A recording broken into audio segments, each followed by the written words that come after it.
Hi, my name is Brandon Enright, and today I'd like to show a little bit about some of the trickier things about picking spool pins, and some of the things that can go wrong, and sort of how to get the right feel and how to pick them anyways.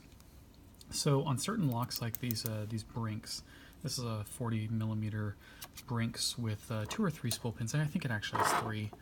And these spool pins in this lock are some of the sort of the deepest, most dramatic, obvious spools. So let me see if I can show that to you. When you're picking a spool pin, you can get a pretty solid deep false set. So I have a okay set. Okay, now I'm into a deep false set.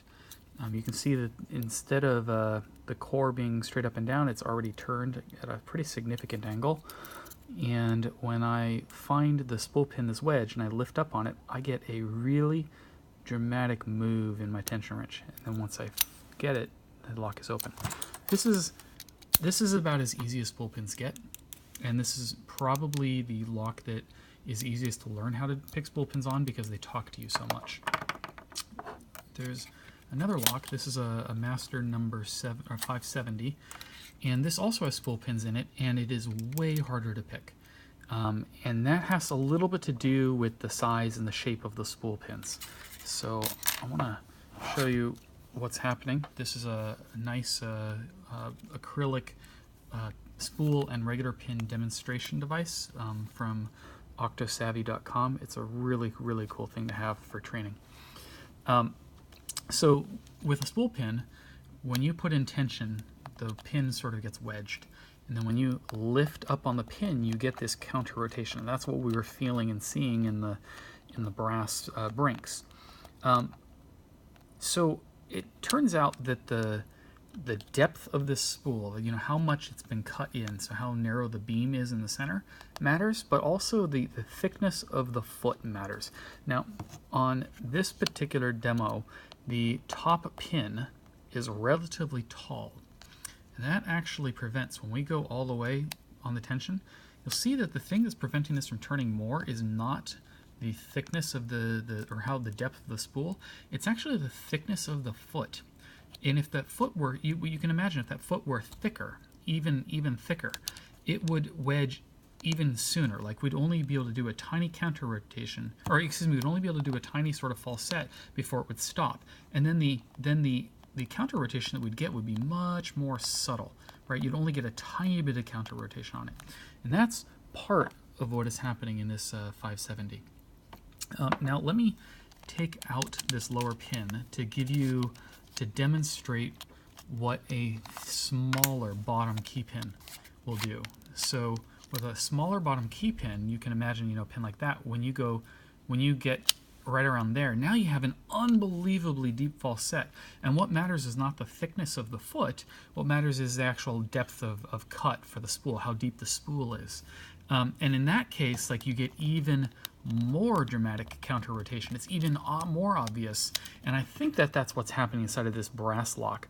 That just the height of the key pins combined with how deep the spool is, combined with the thickness of the foot, sort of gives you the fullest possible spool pin effect in these brass locks, or these brass Brinks locks, and you don't run into that situation on the master lock. So what I'm going to do is I'm going to first put this back together, and then I want to talk about a couple other problems that you can have with spool pins.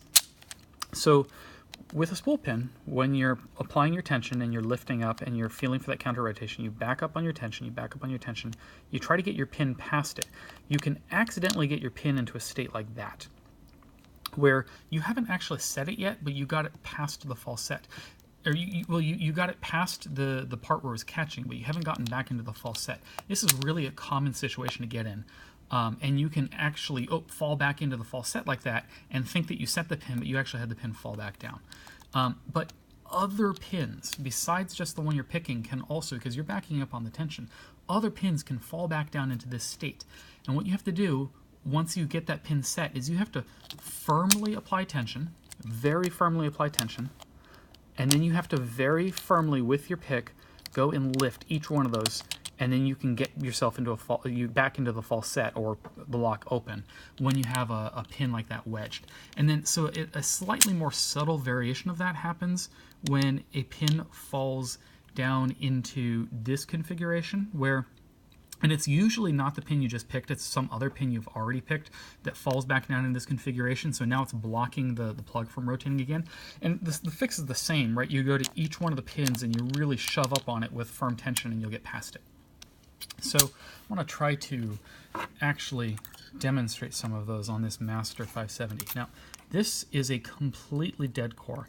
There is no spring in this lock at all. There's no shackle spring. There's no spring putting tension on the core. There's no spring at all. And so that's another thing that makes this lock quite hard, is that you really have to very carefully control tension.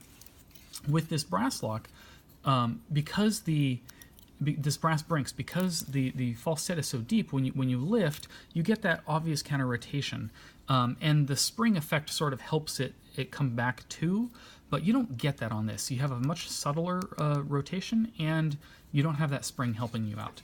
So what I'm going to do is I'm going to try to pick this lock and talk you through it. So I'm on pin number 1. Pin number 1 is binding, and I'm just slowly rocking that pin up and up and up into its position. Okay, I think I got it set, but I didn't get any counter rotation or anything like that. So now I'm on pin 2. Okay, I think I got it set, and now I'm on pin 4. Okay, now I'm into a false set. That is an incredibly subtle false set, though. Now that I'm in this false set, what I have to do is, one, I'm going to come off on the tension a little bit, and hopefully any pins that aren't set will come all the way down to the bottom. That's going to give me the maximum amount of counter rotation feel. So sometimes you can accidentally have a pin partially lifted but not set, and then you're not getting the full counter rotation feel. So I'm going to get them all the way back down there. Okay, and then what I'm going to go is I'm going to go to pin 1. Even though I think I already have it set, I'm going to go to pin 1, and there's nothing. It's completely springy, or it's not even springy. It's clearly already set. The key pin just moves up and down with no spring tension at all. So that's not it. So now I'm on pin, I believe 3. Okay, so I'm on pin 3, and I was lifting on it and I wasn't getting anything. So now I'm on pin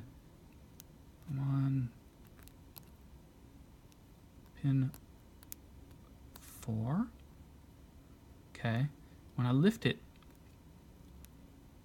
what I have to do is I have to take my finger basically off of my tension wrench, so that I'm not putting any pressure at all. And when I do that, the tension wrench comes back at me unbelievably subtly. And so what I have to do is I just have to back my finger. So what I'm doing is I'm rocking this pin up and down, and I'm coming back and back and back. I'm letting my finger come farther back so that the tension wrench can come and meet my finger. So my finger is only acting basically as a limiter. I'm not really actually putting any tension on the tension wrench at all. My finger is just there to block it so that when it comes back, it doesn't go too far. And I believe that I got it set, but I didn't feel like I fell back into that false set. So I might have a situation where some of the other pins sort of fell down or aren't fully set. So what I'm going to do is I'm going to go to each one, and I'm going to sort of jam them up there with solid tension and make sure that they're all the way up there and set. Okay, so now I'm on pin 4, and when I really firmly lift on it, again, the tension wrench comes back at me, and it's incredibly subtle. So and I must have dropped another pin when I just set that, so I probably dropped pin 3 again, because I'm back into a false set. And this is really common, that when you're setting spool pins, that you accidentally drop ones that you've already set. So now I'm pin 1 again, nothing. Pin 2 again, a lift on it hard, and there's no counter rotation, so it's already set. Pin number 3, okay, pin number 3, I'm getting subtle counter rotation, so I back my finger up just as a limiter, okay, and I rock the pin up, and the lock is open. That counter rotation is incredibly subtle, and you have to really rock hard on the bottom of a pin, on the bottom of the pin, in order to feel even the tiniest amount of counter rotation. So this lock does not talk to you in the same way that a Brinks lock does, but once you learn the feel, it doesn't matter. So this brass Brinks is the lock to start on to first feel what spool pins are like, and this Master 570 is the lock to move up to feel a much more subtle counter rotation, and really learn your tension control, because you're no longer even putting tension on the wrench. You're only using your finger as a limiter. And in fact, you could pick this lock, and I can't demonstrate it here because I haven't, set it up, but you could tie like a little piece like fishing line or tape a weight to the end of your tension wrench, and then just not even use a finger at all, and you can pick sort of the lock just using gravity, and you'll actually be able to see it come up and down, and that weight alone will provide enough tension for you. And the first time that I picked this lock, I couldn't figure out how to control my finger as a limiter. I couldn't figure out how to control the tension, and so I ended up basically putting a spring between my finger and the tension wrench and just letting that spring compress, and that's how I ended up picking this lock the first time. Now, that's actually harder to do, like it's harder to keep that spring sort of balanced and all that, but the first time when you don't yet know how to use your finger as a limiter, that's sort of one of the potential options you could consider. This lock is not hard to pick once you get the feel and once you really understand what's going on, but it does not talk to you as loud and clearly as this Brinks does.